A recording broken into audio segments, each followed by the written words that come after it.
Hello, today I'm going to be speaking with you about the Cultural Competence Training Log. This is a tutorial for the fiscal year 2024 and 2025. Next slide, please. So the purpose of collecting cultural competence training log information, Sacramento County Behavioral Health Services is required to submit an annual cultural competence plan to the California Department of Healthcare Services. Therefore, we are requesting that all behavioral health services providers, regardless of their funding source, assist with submitting cultural competence training information to help us accurately capture our county's efforts to provide culturally responsive services. Next slide, please. Thank you. So the instructions are to please either submit a completed cultural competence training log for your agency to DHS CC unit at saccounty.gov. Or if there are no cultural competence trainings to report for the fiscal year, then please email DHS CC unit at saccounty.gov to confirm that your agency has no data to report. Please submit all responses by no later than close of business day on Friday, August 15th, 2025. Next slide, please. If your agency has multiple mental health services and/or substance use prevention and treatment programs, then please coordinate internally to submit one combined training log for your entire agency. For reporting purposes, we are requesting that trainings provided to both an agency's mental health and substance use prevention and treatment programs are separated into two different lines, and you'll see here from the example provided below. So if you see here, the first arrow is pointing down to what type of training. And this is where you'll be able to identify if it's a mental health training and or substance use prevention treatment training. And the example of the title is next to the first arrow, where it talks about the title of this training is Sexual Orientation, Gender Identity, and Expression. The next arrow that we have, you'll be able to see how to identify who attended the function. Next slide, please. There it is. That's the arrow that'll let you know how to go about identifying the attendance of the function. Thank you. Next slide. So for guidance, complete all required fields for each training being reported. Incomplete submissions will require further follow-up to gather the accurate information. Include all non-county sponsored cultural competence trainings that were provided during the fiscal year 2024-2025. The date ranges from July 1st, 2024 through June 30th, 2025. Please do not include the Sacramento County fiscal year 2024-2025 required cultural competence trainings. Example, Sacramento County Cultural Humility Training Series, as they are tracked separately. Next slide, please. I put this in here so that you all will be able to see what the cultural competence training log template looks like. We can go to the next slide. So at the top, please include the requested agency information. And as a friendly reminder, incomplete submissions will require further follow-up to gather the accurate information. Next slide, please. And when you see on column B, you're going to have the option of selecting the most appropriate option from the drop-down menu. And here's an example. The drop-down menu in column B is the training type. And right there on the right bottom of the square, you can see a little arrow that tells you this is a drop-down menu option. And then when you press that little arrow, you'll see all of this here below that you can choose from. Thank you. Next slide, please. So again, the training types I'm now going to read to you so you'll have the definition of the words. Cultural competence. This includes building appropriate and effective skills to serve individuals in a culturally competent manner, including but not limited to understanding/working with diverse populations. Open parentheses where we talk about racial, ethnic, cultural, linguistic, LGBTQ plus, close the parentheses. Understanding relationship between client, mental health provider from a cultural perspective, including individuals' experience of living with a mental illness, with the mental health system and or stigma, etc. Another word that we will be using here, and here's the definition to follow, is family focused. That's specific to agencies serving children, youth, transition age youth, including but not limited to family education and supports in the treatment and recovery process. Next slide, please. The next definition, we're defining navigating systems specific to agencies serving children and youth and or transitional age youth. Navigating systems, including but not limited to addressing barriers for underserved populations. An example of this is how the individual's mental health or mental illness and their experience with the mental health system has impacted them. Another example, education about available programs, resources, services, etc. How we navigate through those systems.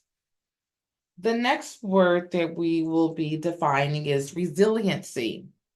And this is also specific to agencies serving children, youth, and transition age youth, including but not limited to trauma-informed care, strategies for fostering independence, self-reliance, etc. The next word that we're going to define is recovery, and this is specific to agencies serving adults, including but not limited to strength-based treatment strategies, approaches, peer, lived experience, advocacy, and support, etc. Next page, please. So when you look at the title when we're doing this and the description, it helps you to look at column C, for example, when you're giving the title of the training. As I stated earlier, column C, title of the training, column D, brief details describing the training. Example, pertinent information that connects back to the selected training type. Note, if opting to use acronyms or abbreviations, please spell out the full names and titles before using the shortened version. Thank you. Next page, please. And when we look at frequency and duration, so column E, how often the training was provided within the fiscal year. Example, once, monthly, quarterly, or annually. And you'll see here an example of column E where it says the frequency is annually. The next column, column F, is the length of the training in minutes or hour increments. Example, 30 minutes, 1 hour. Again, below this is an example of column F, duration, 1 hour.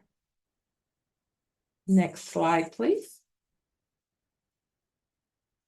Here we have the attendance by function. Now, this is where we have the description of the person attending a function. For example, right here we have A. That would represent administrator or management. And then you would put it right down in, like, for example, under column G, you see A. Then we know that an administrator or manager attended this particular training. We also have numbers, and I think we'll go over those examples when we talk about corresponding numbers of attendees who attended the training per the function. So when you look at the letter A, then it looks here like we have two administrators and or managers that attended that particular function. And there's the example. The other example that they give are both with columns I and J, where you see C for direct services. So contractors attended, we had 7. And then next to the C, we have D, and that represents support services. So 3 individuals from support services attended this particular function. Thank you. Next slide. Now, here we talk about what I just went over. So I'm going to allow you just to be aware of this slide showing you what type of attendance was attended, had attended each of those functions. And that is A through J. That's just a continuation of what we just covered. Next slide, please. So how would an agency calculate the number of attendees for a training that was provided to both their own staff and to other non-agency individuals? First thing we want to do is separate out the number of the agency staff who attended by applicable attendance by function.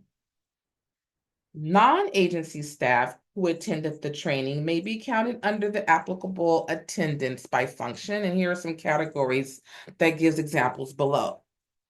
So example number 1, if the agency provided the training to direct service staff from another behavioral health services provider, then they may include those attendees if the number is known under direct services contractors. And there you see the example showing C, and 21 individuals attended.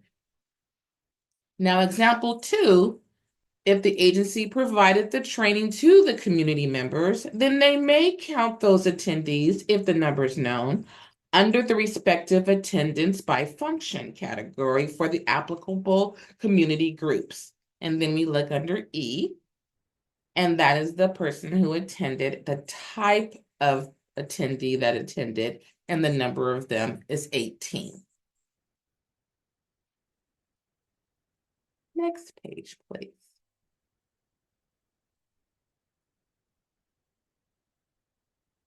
Total number of attendees in column R. This will auto-populate using the numbers entered in the attendance by function A through J fields. So if you look at the number of attendees, we have 12, and it goes by function. And on the right in column R, as stated, you can see the total number of attendees is 12. Thank you. So the training date, so this will be in column S. The first date that the training was provided within the fiscal year. Include the month, date, and year. Do not enter a date range. If there was more than one training date, then we'll include that in the additional dates under column T. But just as example on the right side is an example of column S. It has the training date through our fiscal year, July 1, 2024 through June 30th, 2025. And this training date first attended was on July 1st, 2024. Next page, please. And here's where we talk about additional training dates. So column T, the additional dates that the training was provided within that fiscal year, if it's applicable, includes the month, date, and year. And you list each date separately.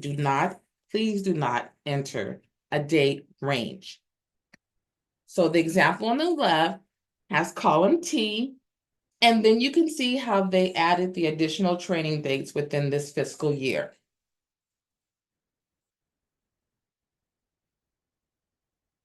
Thank you. So training date and additional training dates continued. Columns S and T, if the training was offered on an ongoing basis, example, via on-demand or online training platform.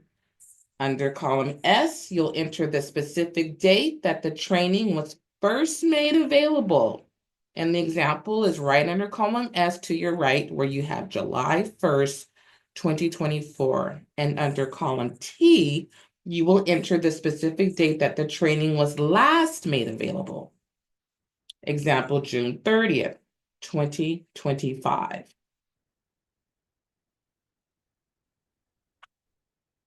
Next one. Thank you.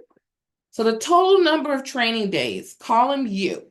The total number of training days is example A. 1 would indicate 1 day of training that was offered once within the fiscal year.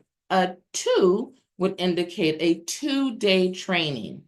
So if the training was offered on an ongoing basis, such as via on-demand or online training platform, then a 1 would indicate that the training was offered for 1 day per individual, even if individuals took the training on different days throughout the year.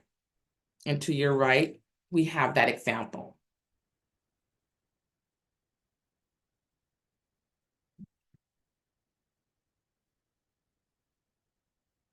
So column W, this would be the first and last name of each trainer and or presenter.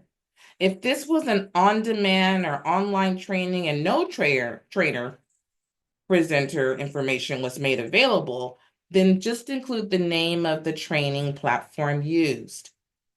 And here we have an example of column W. We have the trainer's presenter's first and last name.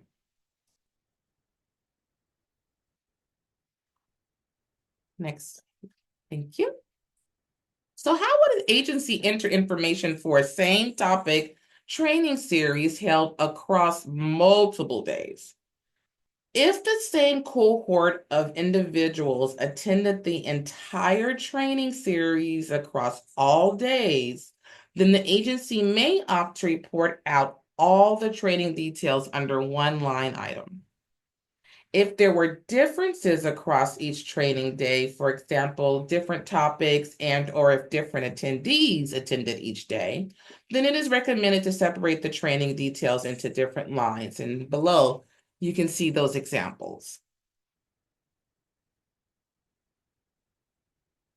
Training type, example, and the attendance by function.